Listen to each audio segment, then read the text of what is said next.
안녕하십니까. 예, 행복한 안식일입니다. 또 온라인으로 또 이렇게 직접 대면으로 성전을 찾아주신 저희 성도님들 진심으로 환영합니다. 이제 부임한 지 일주일 된 학생 전도사 여러분들이 사실 저를 어떤 시선으로 바라보실지 모르겠습니다. 그래서 더 약간 두렵습니다. 왜냐면 이 경험 부족한 사람이 제 입이 아니라 이제 하나님의 말씀을 전해야 하는데 또 제가 말할까봐 약간 걱정이 좀 됐었습니다. 그래서 생각날 때마다 계속 기도했습니다. 그래서 지금 이 시간 어떤 제 말이 아니라 또 성령의 음성만이 선포되기를 간절히 소망합니다. 저는 오늘 본문의 말씀 레위기 10장의 말씀을 가지고 아는 것으론 넉넉지 않다라는 주제로 말씀을 나누고자 합니다. 다 같이 레위기 10장 1절 2절 보시겠습니다. 레위기 10장 1절 2절입니다. 제가 읽겠습니다. 아론의 아들 나답과 아비후가 각기 향로를 가져다가 여호와의 명하시지 않은 다른 불을 담아 여호와의 앞에 분향하였더니 불이 여호와 앞에서 나와 그들을 삼키매 그들이 여호와 앞에서 죽은지라. 여러분 잘 아시다시피 아론에게는 네 아들이 있었습니다.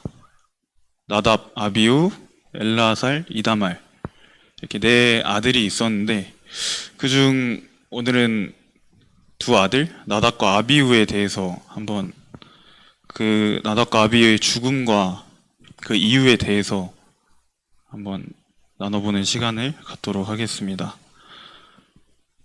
나답과 아비후는 제사장직을 맡은 사람들이었습니다.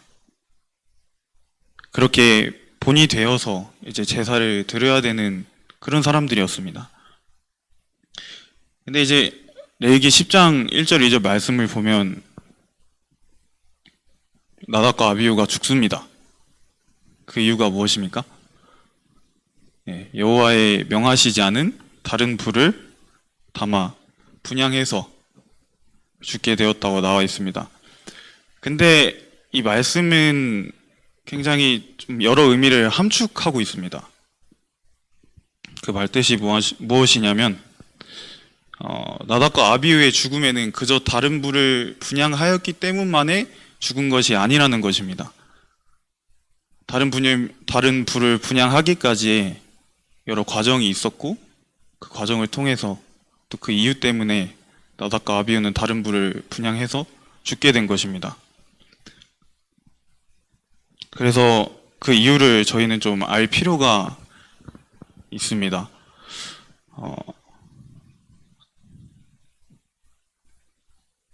첫 번째로는 아론의 잘못된 양육입니다. 다 같이 성경 레위기 10장 3절 보시겠습니다.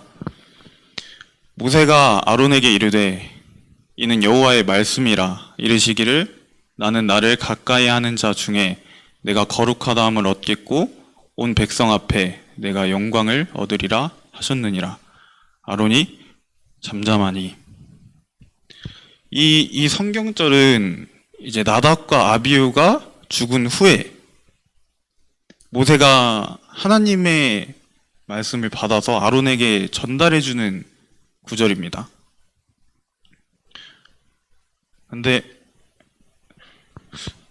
여러분 나답과 아비후 자식이 죽었는데 성경에 보면은 아버지는 잠잠합니다. 여기서 자식이 죽었는데 잠잠하실 수 있는 부모님이 혹시 계십니까? 아마 아무도 계시지 않을 거라고 생각합니다. 근데 아론은 잠잠하대요. 보조와 선지자에서는 아론의 죄와 그가 잠잠할 수밖에 없는 이유에 대해서 말씀해주고 계십니다. 나답과 아비후는 유년 시절에 자제하는 습관에 대하여 훈련을 받지 않았다. 아버지의 우유부단한 기질과 정의에 대한 확고부동함의 결핍이 그로 하여금 그의 자녀들의 훈련을 등한히 하게 하였다. 자기 아들들에 대한 아론의 잘못된 관용이 그들을 하나님의 심판을 받는 사람으로 만들었다. 아무런 경고도 없이 돌연히 그의 아들들의 죽음을 가져온 그처럼 무서운 죄가 자신의 의무를 태만히한 결과임을 안 아버지의 마음은 격심한 고민으로 고통을 당하였으나 그는 자기의 감정을 나타내지 않았다. 그는 슬픔을 나타내므로 죄를 동정하는 것처럼 보여서는 안 되었다. 회종은 그 일로 하나님을 향하여 불평하도록 인도되어서는 안 되었다. 여러분, 아론은 어려서부터 나답과 아비후를 엄격한 순종의 길로 양육하지 않았습니다. 그리고 그 죄의 결과가 나타나졌을 때 아론은 잠잠할 수밖에 없었습니다. 여러분, 혹시 아론의 심정을 좀 이해하실 수 있으시겠습니까? 상황이 이스라엘 백성들 다 있어요. 지금 다 있고 아론하고 모세 있고, 근데 아론의 두 아들이 다른 불을 분향해서 아버지 앞에서 죽은 겁니다. 아론의 보통 부모님들이라면 어떻게 하겠습니까? 아마 대성통곡하면서 슬퍼할 것입니다. 근데 아론은 잠잠합니다. 부모님이라면 그래도 저보다는 아론의 가슴을 좀 절절히 느끼실 수 있겠죠. 근데 이제 부모가 아닌 제가 봐도 이 말씀을 읽는데 자꾸 눈물이 날 것 같더라고요. 얼마나 고통스럽고 또 얼마나 힘들었겠습니까? 다른 사람도 아니고 자기 자식이 자신의 죄 때문에 죽었는데, 하지만 아론은 자신의 그 슬픈 모습을 이스라엘 백성들에게 보여줌으로 인해서 어떤 이스라엘 백성들이 동정하거나 그래서는 안 된다고 생각했기 때문에 잠잠했던 것입니다. 만약에 아론이 그 자리에서 대성통곡하면서 울었다면 이스라엘 백성들은 그 모습을 봤을 것이고 어떻게 했겠습니까?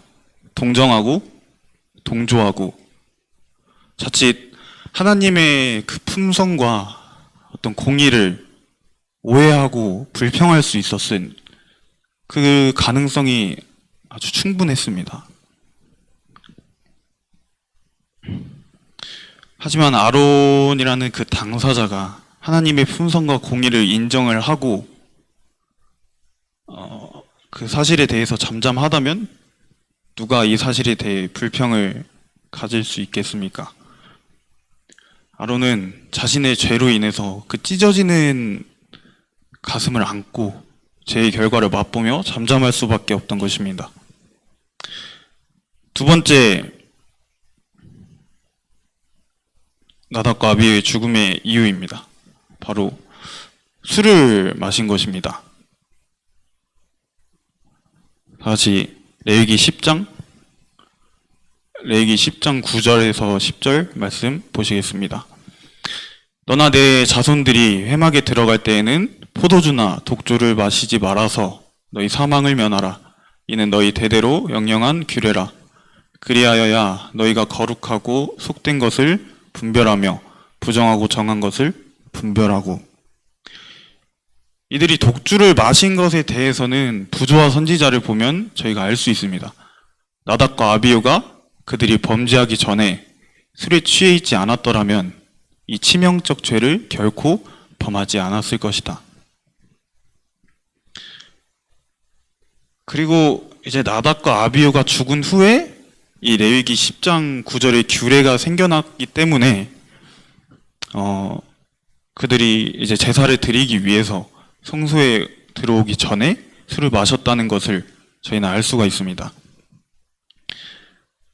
여러분, 나답과 아비후가 과연 성소에 들어오기 전에 술을 마시면 안 된다는 사실을 몰랐을까요?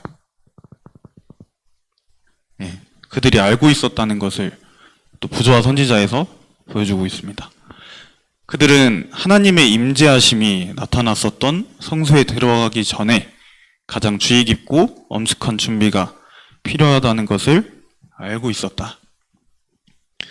그들은 알고 있었습니다. 알고 있었음에도 불구하고 아론의 부주의로 인해서 어렸을 적에 길러진 그 성향으로 인해서 술을 절제하지 못하였고, 그 부절제로 인해서 술을 마시고 하나님께서 명하시지 않은 다른 불을 분향하여 죽음을 맞이하게 된 겁니다. 나답과 아비후가 어렸을 적부터 조금 더 하나님이라는 존재를 그들의 가슴 속에 깊이 더 간직하고 살았었다면, 더 엄격한 순종으로 길러졌었다면, 그들은 이와 같은 실수를 다시 반복하진 않았을 것입니다. 아론의 부주의로 인한 잘못된 양육과 그 성향을 갖고 하나님의 계명을 소홀히 여겨서 부절제하여 독주를 마시고 하나님께서 명하시지 않은 불을 분향한 것, 이것들이 나답과 아비후의 죽음의 이유입니다. 근데 여기서 저희는 한 가지 공통점을 찾아볼 수 있습니다. 그게 무엇이냐면 알면서 하지 않은 것입니다. 여러분, 나답과 아비후의 위치는 어떤 위치의 사람들이었습니까? 보조와 선지자를 보면 나답과 아비후의 위치를 알 수 있습니다. 나답과 아비후는 모세와 아론 다음으로 이스라엘 중에 가장 높은 지위에 있었다. 모세는 이스라엘의 통치자였습니다. 여러분, 통치자는 무엇입니까? 현대 사회로 본다면 거의 대통령입니다.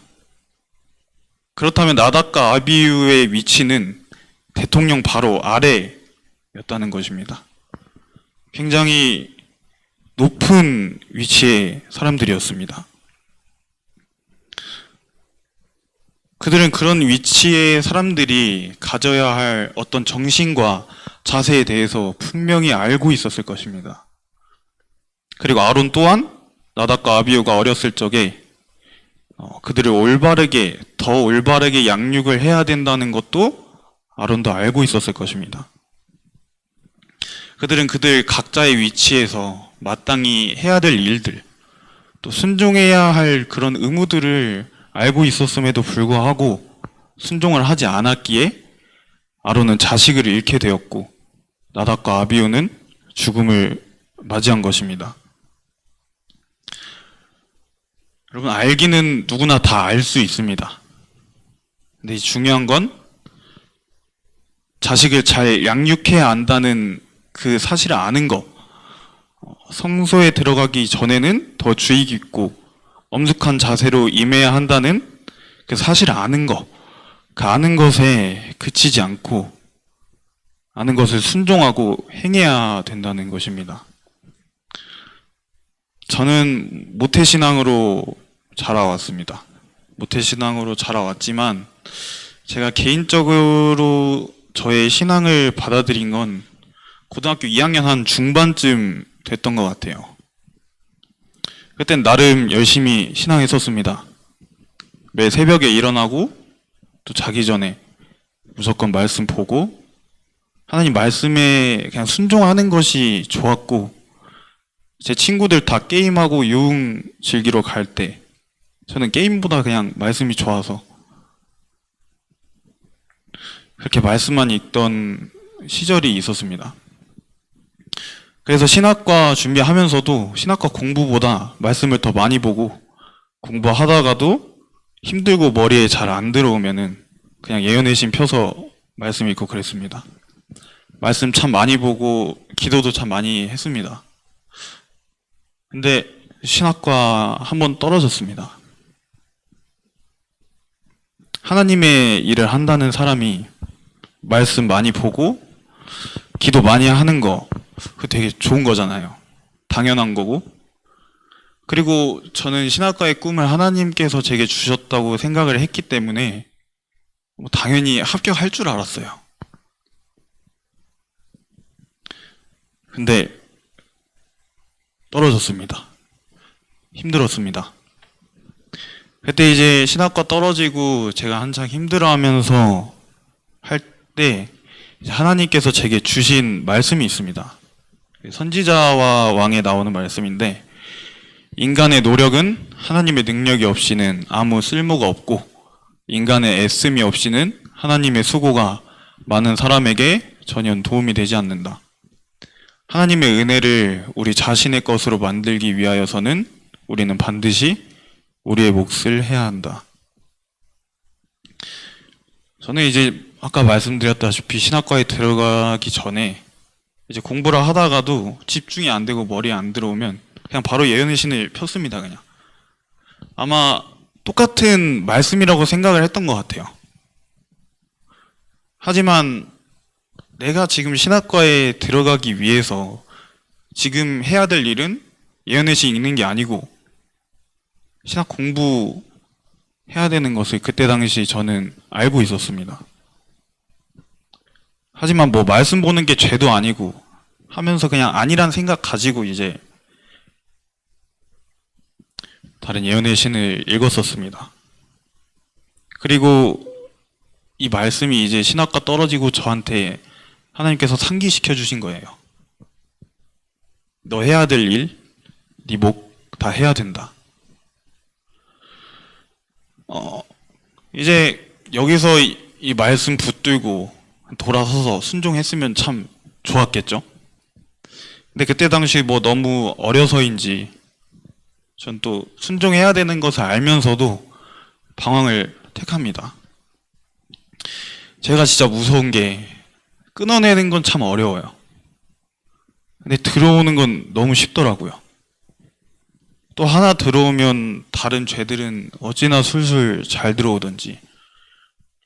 그래서 한창 이렇게 방황을 하다가 도저히 안 되겠어서 자꾸 돌아가려고 했습니다.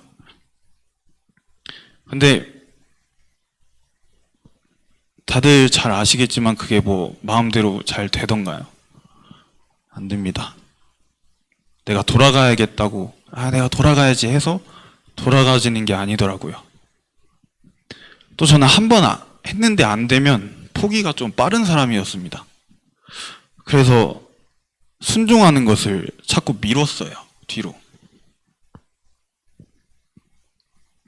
언젠가는 하나님께서 해결해 주시겠지 합리화하면서 살았습니다. 그렇게 제 신앙은 또 자리를 잡지 못하고 지금까지 온 거예요. 고등학교 졸업하고 지금까지 거의 5년이라는 시간이 흘렀습니다. 5년이면 꽤 긴 시간이잖아요. 여러분, 근데 참 재밌는 게 제가 이제 부임 설교를 맡고 또 설교를 준비하면서 하나님에 대한 제 마음이 조금씩 녹아지고 있더라고요. 여러분, 설교하려면 뭐 해야 되죠? 말씀 보고 기도하고 묵상해야 됩니다. 하나님의 것을 생각하고 바라봐야 돼요, 계속.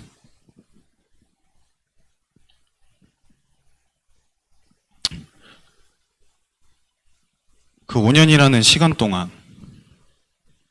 닫혀 있었던 제 마음이 설교 준비하는 그 일주일도 안 되는 시간에 조금씩 뭐 제가 느끼지도 못하게끔이라도 조금씩 하나님께 마음이 열리고 있더라고요. 할 얘기도 없고 나오지도 않던 기도가 이제 이것도 해야지, 이것도 해야 되는데 하면서 계속 하고 있는 거예요. 5분, 10분 밤에 이제 자기 전에 계속 하고 있는 거예요.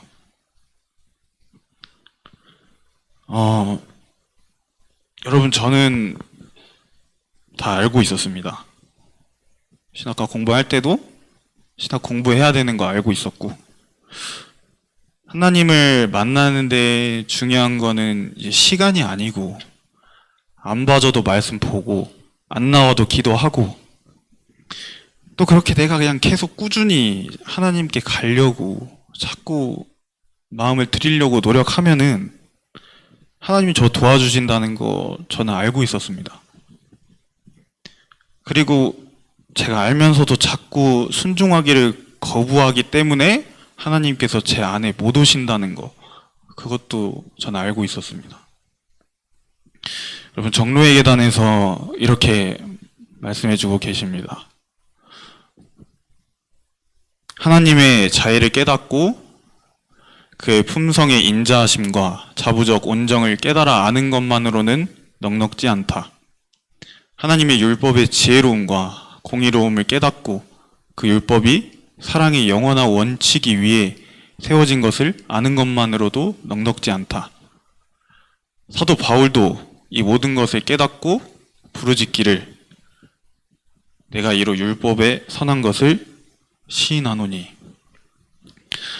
여러분, 하나님의 품성, 그 지혜로움, 그저 아는 것으로는 넉넉지 않다고 말해주고 있습니다.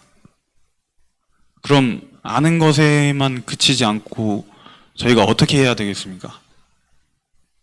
사도 바울이 말한 것처럼 시인해야 됩니다. 시인이란 무엇입니까? 인정하고 고백하는 것입니다. 근데 우리가 인정하고 고백하기 위해서는 저에게 한 가지 필요한 게 있습니다. 그게 바로 경험입니다. 내가 내 하나님을 한 번이 아니라 이제 계속해서 경험해 나가야 된다는 것입니다.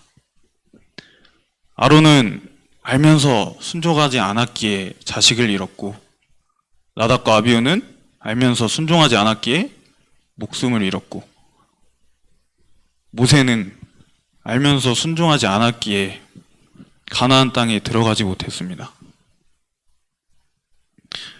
여러분, 자신이 지은 죄의 결과는 분명합니다. 그건 그 누구도 탓할 수가 없는 일이에요. 그냥 자기 자신이 초래한 일입니다. 하지만 하나님께서는 이제 우리가 돌아오면 하나님을 알고 계속 경험하고 시인하면 그게 우리의 구원이라고 말씀해 주십니다. 로마서 10장 9절의 말씀입니다. 사람이 마음으로 믿어 의에 이르고 입으로 시인하여 구원에 이르느니라. 여러분, 얼마나 시인하면서 살고 계십니까? 저를 포함한 여기 계신 모두가 이제 알면서도 이제 더는 미루지 않았으면 좋겠습니다. 성령께서 양심에 호소하시는 그 작은 음성부터 하나씩 자기 아는 대로, 자기가 이제 빚받은 대로 순종하고, 그래서 내가 율법에 선한 것을 시인하노니 하는 사도 바울의 고백이 진정으로 하나님을 경험한 우리의 고백이 되기를 간절히 바라면서 오늘 말씀을 마치도록 하겠습니다.